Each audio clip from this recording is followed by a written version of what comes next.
And there's so much here that I'm going to read it. Sorry about that.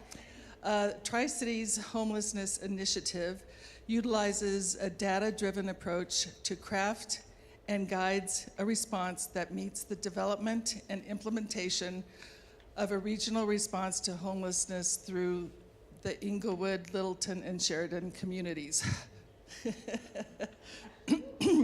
Mike Sandgren evaluates best practices, provides project management assistance to community nonprofits, acts as a liaison between community organizations and city leadership, and keeps elected officials informed on issues related to homelessness. So we're looking very forward to hearing what you have to say. Mike.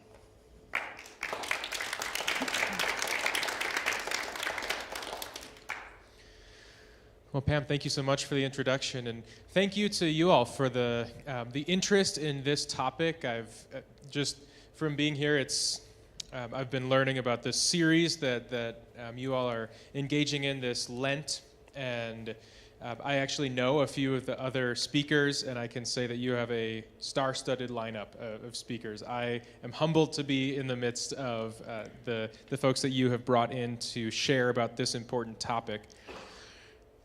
I think what I'm going to do, I want to share a little bit about my story on the front end because it will help you get to know who I am and where I come from. And then what I'm going to do is talk through what this regional effort around homelessness that we call the Tri-Cities Homeless Initiative is. And then I want to share a few thoughts on the back end before we open it up for Q&A about how a local church such as Hope United Methodist Church can lean into engagement with an issue like homelessness. So that's where we're headed in the next 30 minutes.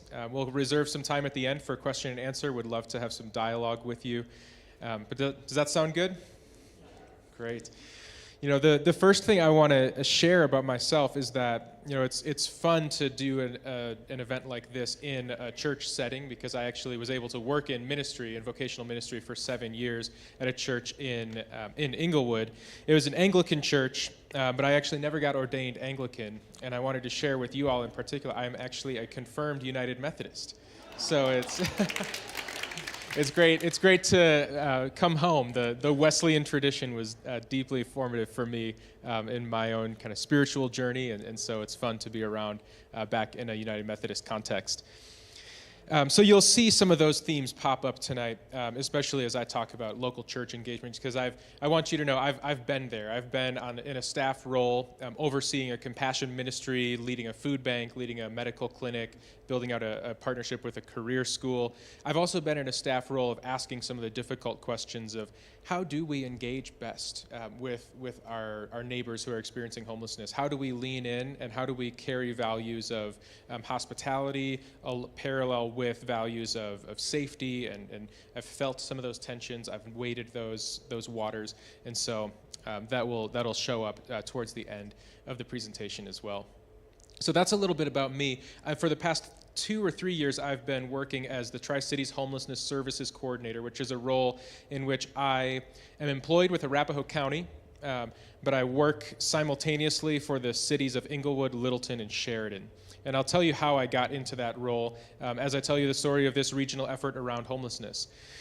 So 2017, in the city of Englewood, local service providers around homelessness, local law enforcement, the city was starting to notice an increase in the number of people who were either experiencing homelessness for the first time, the people who are experiencing unsheltered homelessness. The school districts were starting to see an increase in the number of students who were either doubled up with family and friends, or staying in hotels and motels, or utilizing shelters. And there was a kind of a collective interest in exploring what were we doing in response to this issue, and what were we not doing in response to this issue, and could we work together more around homelessness? And so over the spring and summer of 2017, a group of faith leaders, a group of city officials, and a group of nonprofits got together just for some conversation around homelessness. They sponsored 4 meetings through the spring and summer of that year, and at the end of those meetings, the facilitator said, show of hands, who'd be willing to try to work together on homelessness? And it was that vague of marching orders, but several of us raised our hands and started meeting every Thursday morning. And that original group comprised of our local community mental health provider, a local drop-in center, a sergeant from the Englewood Police Department, myself as a pastor at a local church, and then we were hosted at another local church in Englewood. And we started to ask the question, what could we do together around homelessness?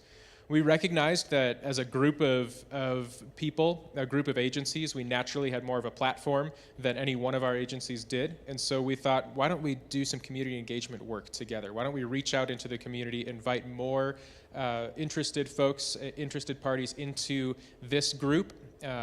And we decided, yeah, let's build a platform here. Let's do some community education, some community engagement work. And we branded ourselves, you can go to the next slide, the Change the Trend Network. That group still meets every Thursday. It's actually a meeting tomorrow. And from those original 5 folks, it's actually grown. We have about between 45 and 50 folks who join every week for that meeting. And it's really found its lane as a collaborative hub. If anybody who's interested in addressing homelessness can deepen relationships, find the right type of partnerships, and get connected to this regional effort through the Change the Trend Network. So it's still in existence today. Any of the donations that you provide will not go to the local government. It'll go to the Change the Trend Network. That's incorporated as a nonprofit. So any support that you provide will go to benefit that network, and particularly the facilitator and the facilitation of that network, which is not me. So Change the Trend started. We wanted to do community engagement. And we also realized that we all knew a lot of the same names, a lot of the same people who were unhoused in the area. And we were all working to serve them as best we could. And we asked the question, what would it look like to do it, to streamline our efforts, to say, hey, we all know Tim, we're all friends with Tim, we all love and care about Tim. Sometimes there's redundancies in the ways that we care for Tim. And so why don't we work together on caring for Tim? At that point in time, back in 2017, moving into 2018, it was really just a group of friends working together to serve our unhoused neighbors. What we realize from the vantage point of today, after we've kind of educated ourselves, is that's actually a best practice. It's called case conferencing. I'll talk about that in a couple minutes. So we had actually stumbled upon a best practice just by getting together, forming a friendship, and trying to serve our neighbors together. So Change the Trend started. Moving into 2018, an Englewood council member started joining those meetings. She was interested in learning about what the network was doing. And then that council member, Linda Olson, actually became mayor of Englewood shortly thereafter, and really used her tenure as mayor to prioritize homelessness and try to orchestrate a more regional response to the issue. And so what Mayor Olson did was reach out to her counterparts in Littleton and reach out to her counterparts in Sheridan and ask, would you all be interested in coming together around this issue and think from the policy perspective on how we as a region in these tri-cities can respond to this issue effectively. And so Linda was instrumental, you can go to the next slide, in forming the Tri-Cities Homelessness Policy Group.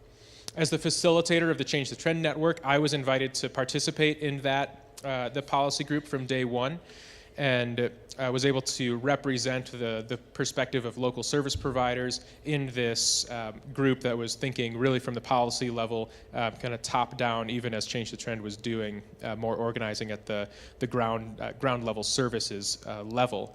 So over 2018, 2019, the policy group decided that it would be most beneficial to take a season, shut down the world, and was delayed about 8 months while everybody navigated the height of the pandemic together.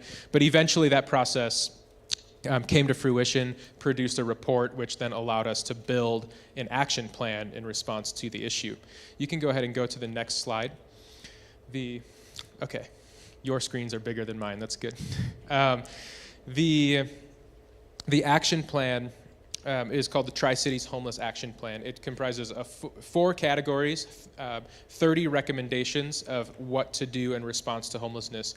When the plan was developed, it was sent for approval as a recommendation from the policy group to all 3 city councils, and it was actually adopted unanimously through all 3 city councils in Englewood, Littleton, and Sheridan. So every council member in those 3 cities said, yes, we want to respond to the issue, and this framework is how we want to proceed. So you can see this is a breakdown of the plan. Broken into 4 categories. 1 focused on building a strong foundation.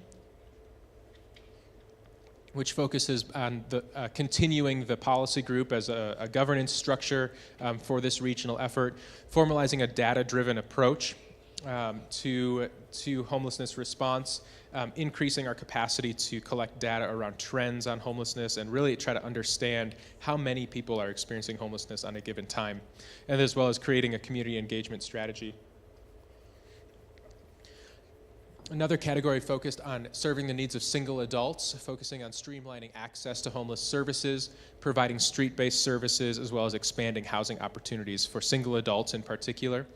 There's a third category focused on workforce development opportunities. We recognize that not everybody that is experiencing homelessness is realistically in a place to re-enter self-sustainability through re-entering the workforce and becoming self-sustainable. But we also recognize that there are a lot of people who can walk that path, and we felt a responsibility to support them in that journey for folks who were positioned to walk that path. We're going to talk a lot about the Ready to Work program under that category, and you're actually going to be hearing in a couple of weeks from Marlo Alston, who works for Ready to Work, so you'll be hearing a full presentation about what they're doing. They do incredible work in the transitional housing space with workforce development in particular. And then there's a final category focused on a family system, which focuses on doing some of the similar work for single adults, but streamlining access to services, preventing family homelessness, and expanding housing opportunities. So I want to hone in for a few minutes on the particular piece of formalizing a data-driven approach. And what I'm going to do is I'm going to show you a few charts, and I'm going to try to walk through them with you, and then we'll summarize them at the end. But we've been able to, over the past couple years, expand our capacity to track homelessness, because it's one of really the first questions that we hear in a lot of contexts is, we've all kind of seen visually, we've all experienced an increase in the issue, but actually, numerically, how many people on a given night are sleeping outside, and how many people, how many students, how many families are staying with friends because they can't afford a place on their own. And so what I'm going to do is walk you through 3 data sets that we've been able to lean into over the past few years. One is, actually 2 of them focus on tracking single adults experiencing homelessness, and then one of them focuses on tracking family homelessness through a count in the local public school districts. And so one is called the Homeless Management Information System, one is called the Point in Time Count, and one is called the McKinney-Vento Count. And so I'm going to show you some charts that walk through each of those. So you can go to the next slide. This is the Homeless Management Information System. What this does is, the HMIS is the acronym. HMIS system is a shared database across service providers throughout actually the region. It's actually being adopted kind of nationally. HMIS is becoming more common as a tracking mechanism for homelessness on a national scale. But the Metro Denver Homeless Initiative manages it for our region. And it's a shared database throughout service providers to where when somebody walks through the doors of a local shelter, a local drop-in center, or any local service provider and asks for help related to homelessness, their information gets entered into this database, and then their care can be tracked throughout kind of the collective homeless response system. What it also allows us to do is pull, for agencies that utilize the system in our region, we can pull a report of how many people on a monthly basis, on a quarterly basis, on a yearly basis are walking through the doors of those agencies and saying, I need help related to, because I'm struggling with homelessness. And so what it does is it allows us to track how many people in our area are feeling the need to ask for help related to homelessness.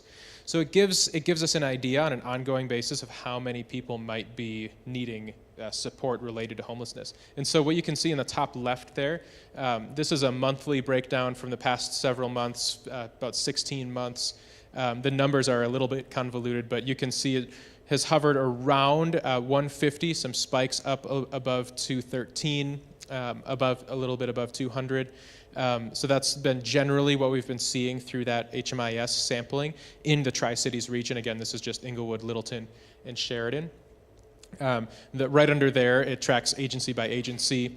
And then on the top right, it tracks the new HMIS enrollments. So this is somebody who's walking through the doors of a service provider saying, I need help, and they have never been entered into the HMIS system before. So that gives us an idea that this is their first time experiencing homelessness, that they have not been homeless before. So what we've seen there is on a monthly basis, around 150 folks being counted through the HMIS system. You can go ahead and go to the next slide. The second data set that I wanted to highlight to you, again, this is focused more on single adults than anything, is the point-in-time count, which has actually been around for some time. Has anybody heard of the point-in-time count here? Yeah, I bet there's some familiarity. It's an annual snapshot of homelessness. Every January, what we do is we reach out to local shelters and ask them to provide a total number of people who are being sheltered, and we also send outreach teams into the community to go count the number of people that they find who are experiencing homelessness. And so it's a 24-hour period snapshot count of homelessness. And so this past year, 2023, was the first year we got data from the point-in-time count that was specific to our subregion in the Tri-Cities of Englewood, Littleton, and Sheridan. The total number of people counted through the point-in-time count in that 24-hour period in 2023 was 168. And so through those two data sets, the HMIS system and the point-in-time count, you can go to the next slide, we can take an average and make a guess that we're looking at around 159, 160 people on a given night who are unsheltered experiencing homelessness in the Tri-Cities region.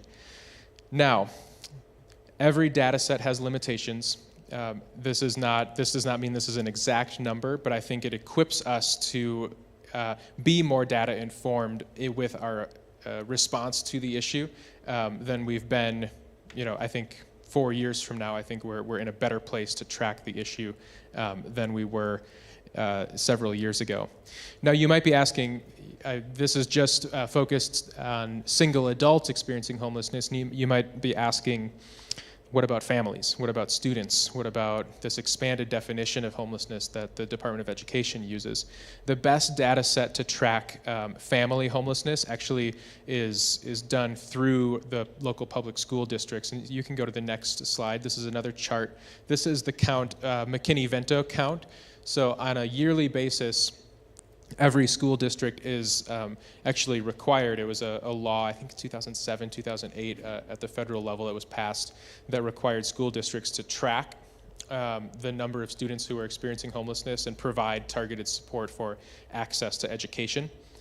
But what it does is on a yearly basis, it allows us to get a count of how many students throughout local public schools are experiencing homelessness. And this actually includes students who are doubled up with family and friends due to economic hardship. But you can see the trends from 2007 through today. I will highlight 2021, 2022. Those are COVID years. That's an undercount. Schools were shut down. The count was not accurate during those years, so that's the big asterisk there.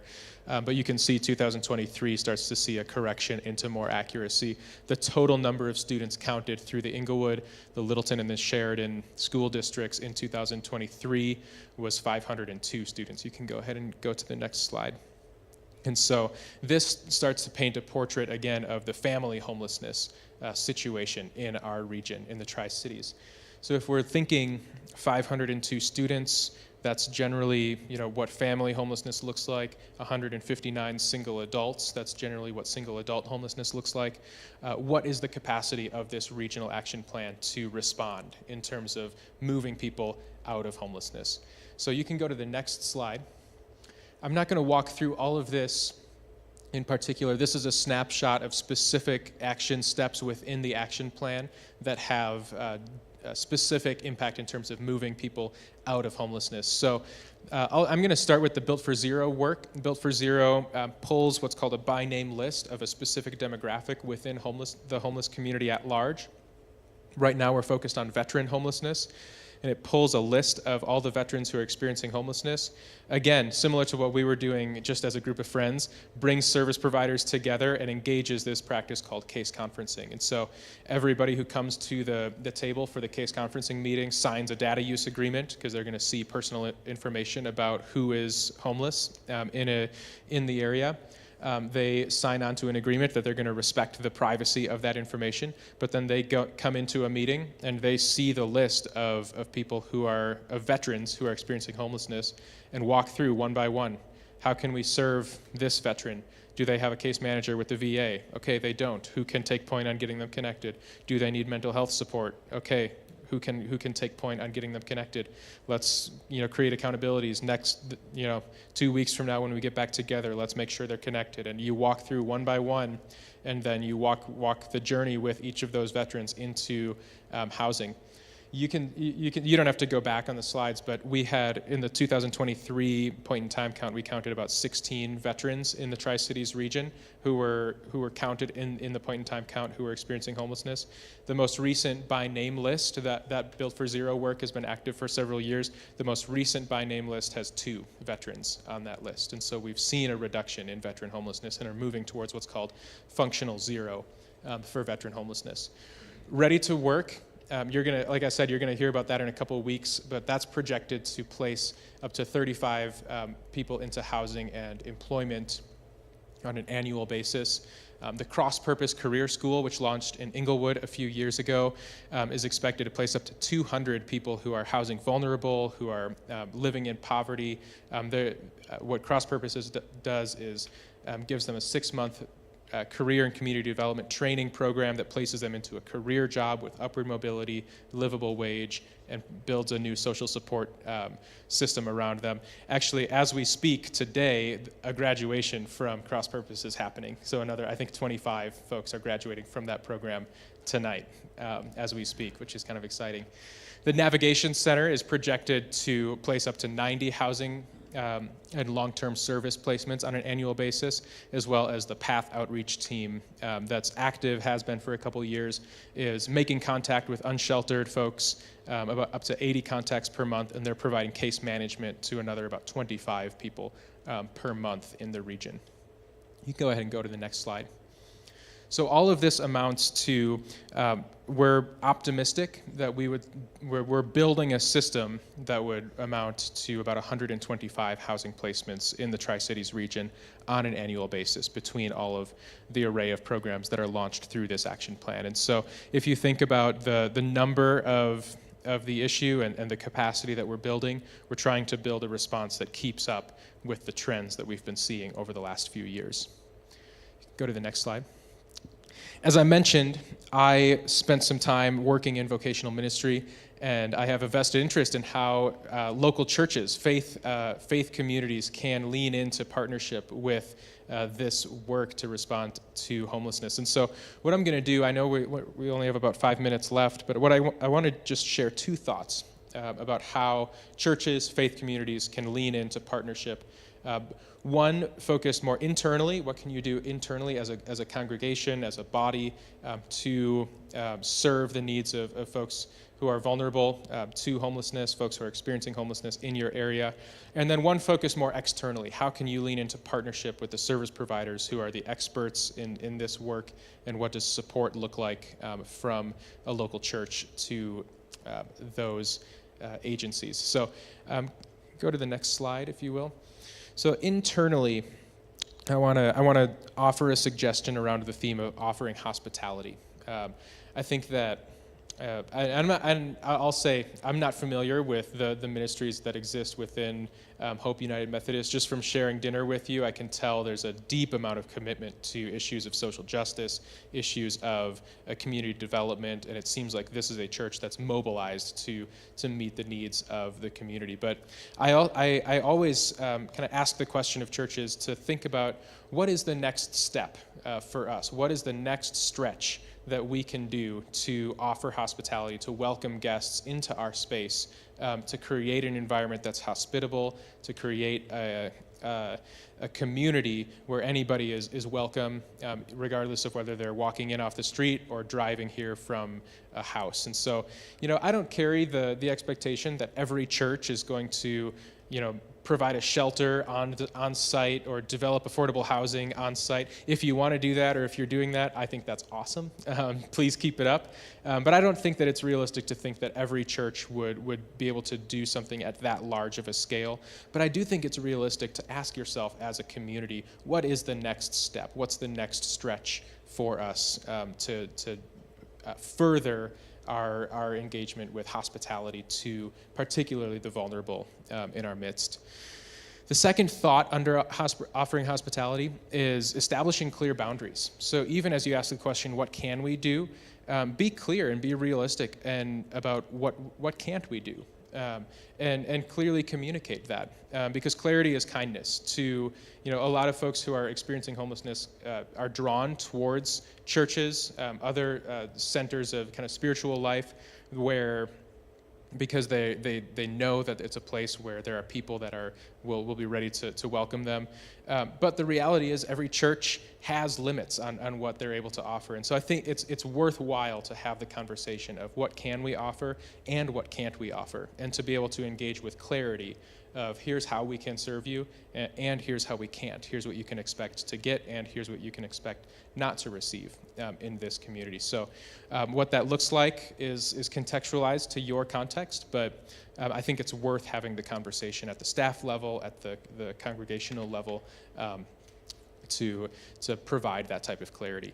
And then in those areas where you aren't able to provide direct service, ask the question, what does it look like to be the bridge to the resources that people do need? So I don't have I left my stack of resource brochures at another event today, but if you want a PDF of a winter weather guide for the winter weather months of this year, I'd be happy to share a PDF. It's kind of a trifold. You can print a copy or send it digitally, or have it available maybe on the front door or something like that. But it directs folks where to go to access a warm meal, access day shelter, access overnight shelter, access showers, access food banks. It has addresses, hours of operation for all of those services in the region.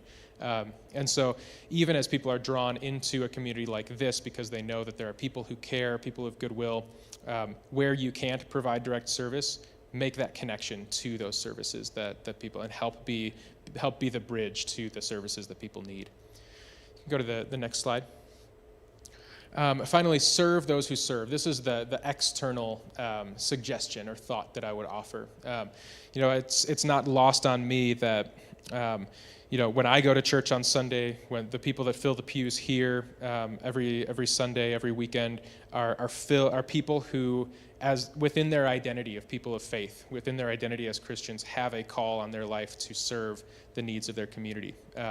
And so, one of the biggest donor bases, one of the biggest volunteer bases, I think, sits in the pews of churches and faith communities every Sunday. And so what does it look like to mobilize those resources, the time, the treasure, the talent, to support the local service providers who are experts, who are leaning into this work, who are doing the work day in, day out? What does it look like to provide support through time, talent, and treasure to those agencies? So think about that. And then this last slide just outlines, this actually you can go to the next slide, but I wanted to highlight these last two slides outlines a variety of agencies who are doing this work. So this I wanted to highlight in particular. This is the Bridge House facility that's going in the Tri-Cities area. So when Marlo comes and talks to you in a couple of weeks, I think she's going to outline the Ready to Work program as it exists in Aurora, as well as Boulder. We're actually deeply excited and grateful that Ready to Work is launching a third site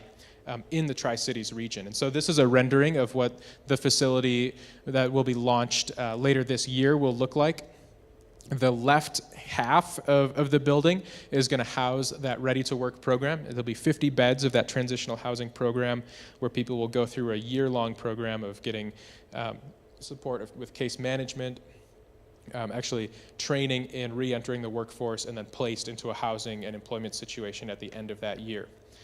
The right side of the facility is going to serve as the navigation center, about 2,000 square feet, where folks will be able to walk straight through the door, access case management. If they're ready to walk out of homelessness, to leave homelessness behind, they'll be given access to a short-term bed where they'll be able to stay for up to 30 days, meet with a case manager every day, identify their goals, and get placed into housing or long-term service as efficiently as possible. And so this facility is going to be a big deal for our region. This is going to be 70 beds of homelessness response that'll come into our region, between the 50 for ready to work, 20 for navigation. That'll exist this time next year that don't exist tonight. And so it's going to be a big deal for our region. And then this last slide just outlines other agencies who are doing incredible work in response to homelessness. Career centers, shelter providers, drop-in centers, recovery services, employment services, food banks, healthcare providers. The asterisks are faith-based if that's a value of yours to partner within a faith context. But all of these agencies are doing incredible work. And I have contacts at all of them and would be happy to make a warm handoff with any of these agencies as you kind of do some research. I'll do a quick run through before we do a couple questions. I know I'm over time, but Cross Purpose does that 6-month career community development program. Severe Weather Shelter Network on life-threateningly cold nights in the winter months provides shelter actually in churches. Giving Heart provides a drop-in center and resource center several days a week on the Broadway corridor. Movement 5280 provides a resource center in Englewood. Cafe 180 and Graceful Cafe provide a community cafe model where people can receive food in a dignified manner. Break Bread is sponsored, another food-based program based in Littleton United Methodist Church. Hat Force provides shelter on those severe weather nights for folks who don't do well in the congregate setting, so families, people with pets, people with disabilities, etc. A Stronger Chord is a wellness-based program. Safe Side Recovery is new. They just launched. They do peer-based recovery support services. Housed Working and Healthy does employment training. Family Tree does a family shelter in Englewood. Integrated Family Community Services has one of the best food banks in the area, and Doctors Care provides access to health care that works in the Littleton area. So all of these agencies are doing incredible work. If any of them strike a chord with you, would be happy to make a connection. So that's all I have. I apologize for going 5 minutes over. I would be happy to engage some question and answer time as we start to bring the presentation to an end. Yeah, thank you very much. Questions? Actually, it's not a question. Mike has been very modest in describing what has happened here, but really, he is the driving force for all of this change that has come to the Tri-Cities area. He's been amazing, and he's, deeply appreciated by the communities.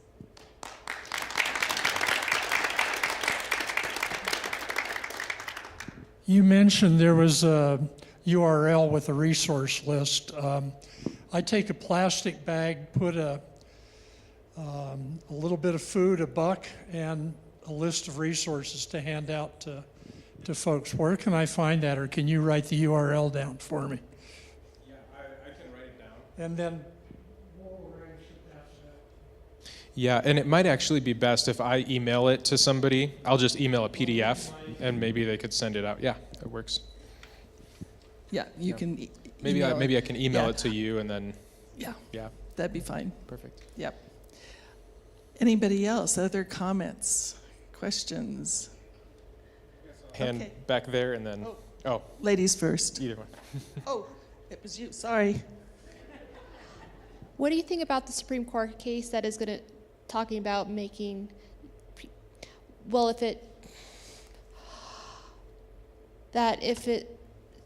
if it goes one way, it makes street house, like sleeping on the street illegal? How do you think that's going to impact your services? I'm not sure if I'm familiar with that Okay, is that up? Yeah, there's a Supreme soon? Court case going along that could make sleeping on the streets illegal. Like nationwide, at the federal level? I'm not sure if it's at the federal level. Like, I have to look at the case, but Yeah, I can speak to, we've seen some policy approaches have varied in different localities. So you do see some counties, some cities who have a camping ban on the books.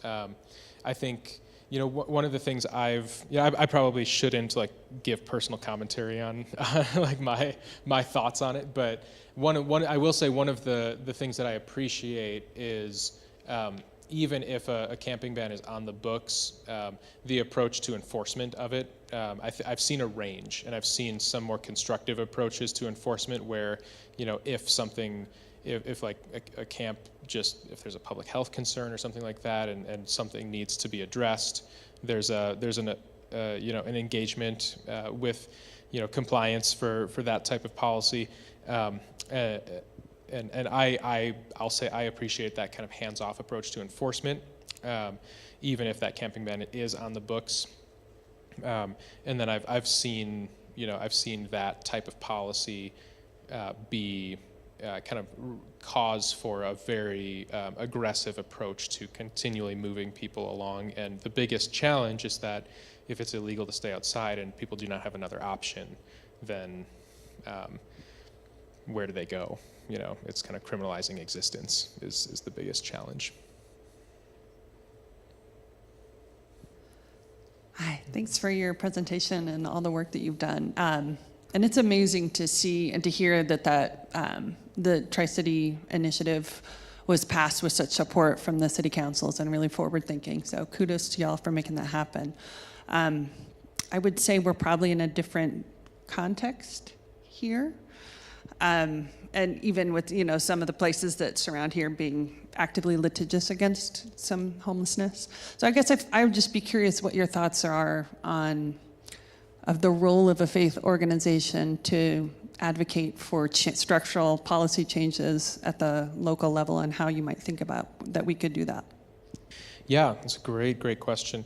I'll share my personal experience. I sat on that policy group for probably 4 years as a local pastor representative, and I was always my voice was always really I experienced it to be very valued. One person who actually helped put together that demographic research, actually, I remember in one meeting, he made a point to say how valuable it was to have the faith community at the table, because it actually helped lend credibility to all of the work that was happening, to be able to look towards this kind of cross-sector buy-in around the issue. And so I think advocacy looks different based on the disposition of leaders at play. If there's an openness to a constructive pathway of collaboration and partnership, then advocacy looks like good, genuine dialogue and creating space. And if that's responded to well, praise God. If there's more resistance, then advocacy might look a little bit different, and different tactics might be more appropriate. But I would say, exploring what type of shared value exists in a community like this, and what type of capacities exist to even engage education, engage deepened relationship, and to what's already happening that could be just said yes to, or what maybe is latent that could benefit from a yes from a faith community. That could be a productive conversation. Okay, anybody else? Comments, thoughts?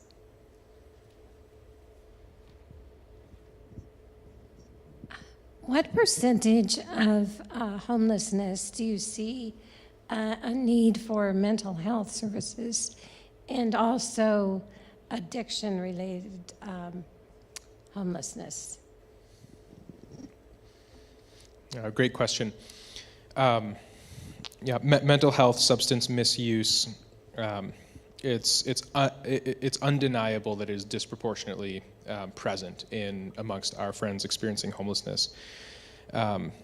I think when we're talking about these two factors, I think it's important to be nuanced, and because I think oftentimes, especially substance misuse, there's a narrative that it is the, with a capital T, cause of homelessness.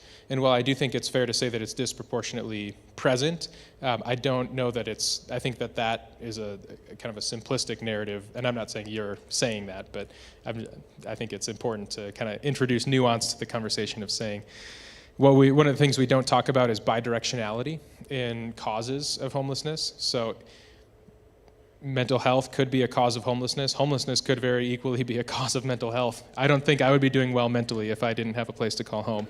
And I would probably, I've heard this, people I know are out on the streets. They are scared that their stuff is going to get stolen. They don't have a place to sleep at night, and somebody down the street has a substance that's going to let them keep walking all night, and they're in survival mode. The chances that they're going to say yes to something like that are higher. And again, I would be in the exact same position. And so homelessness can be a cause of mental illness and substance misuse just as much, I would actually argue more than the opposite in causality.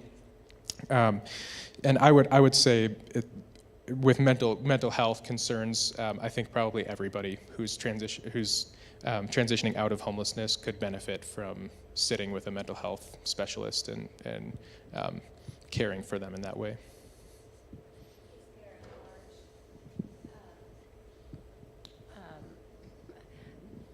Are there plenty of, I'm sure not plenty, but how many mental health care people do you have to employ? I mean, I'm sure that's kind of a big issue. I consider the staff at community mental health centers to be heroes, because they all have higher caseloads than they should, and they're all doing incredible work to care for, to keep up with demand that outpaces supply. That's been pretty consistently my observation. Could you share where your funding comes from? Yeah, great question. For the action plan, so it's kind of project by project. One of the things that's been helpful over the last few years is the influx of funding due to the American Rescue Plan over the last 3 or 4 years. And so we've recognized in Tri-Cities, as we implement this action plan, that American Rescue Plan is likely, it was a one-time stimulus, and it's likely to not continue at that same level. And I think we've been positioned to utilize ARPA dollars for a lot of the capital costs with a lot of these programs. So we saw that right with the Ready to Work program, the Bridge House facility in particular. We were able to tap into ARPA funds to acquire for Bridge House to acquire the facility, and pretty substantial ARPA contributions to renovate the facility. They've actually gotten some more ARPA funds for the first year or so of operations, but we know that we'll have to have conversation with local philanthropic partners, local government to talk about ongoing operations. The hope, my fingers are crossed for this, is that we've been able to invest in capital development for some of these programs. We've been able to invest in capacities to monitor their impact, and that as we start to have the conversation over the next couple of years about which of these programs are worth investing in on an operational standpoint, one, operations would cost less on a yearly basis than acquiring and renovating a facility, and two, we would be in a position to look and make a data-driven decision about which of these programs are having the most impact and would be most worth those ongoing funding dollars to be invested. Oh, I just wanted to mention, Sylvia, about mental health. I'm a licensed professional counselor, retired, but that's mental health. And so I'm aware that Movement 5280 up there has licensed counselors coming in a couple of days a week to meet with their clients, who are mostly younger people who've aged out of foster care and are homeless or at risk of. I also know that the Englewood Police Department has works with All Health, which is is it Arapahoe Douglas Oh, I don't know. Anyway, it's mental health, and so they have counselors who go out with the police in certain situations. Other comments? Other questions? Oh, good. Please share that with us. So the question online is, since you're a data-driven individual, is there a correlation with like the opioid aspects and the homelessness all linked back to relaxed type of enforcement and focus on managing the illicit drug trade?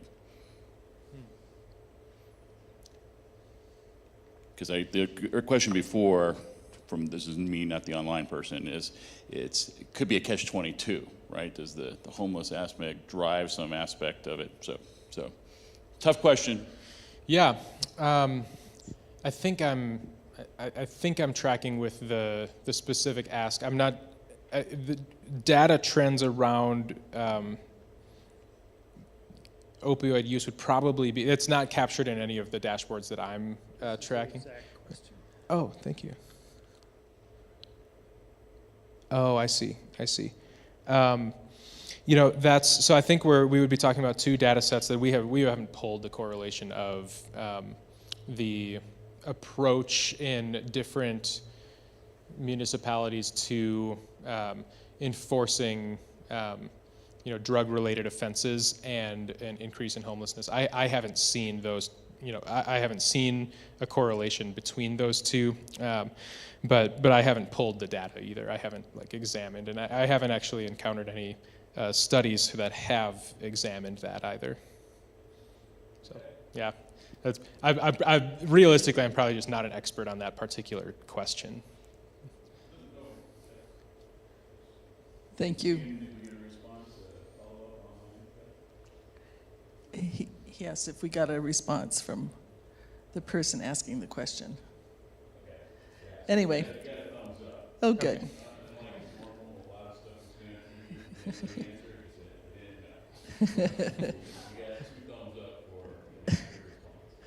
All right. Others? What a topic. What an incredible feat, really, that has taken place with your group of friends. That's great. Thank you very much. Appreciate it. Yeah, thank you. Thanks for the opportunity.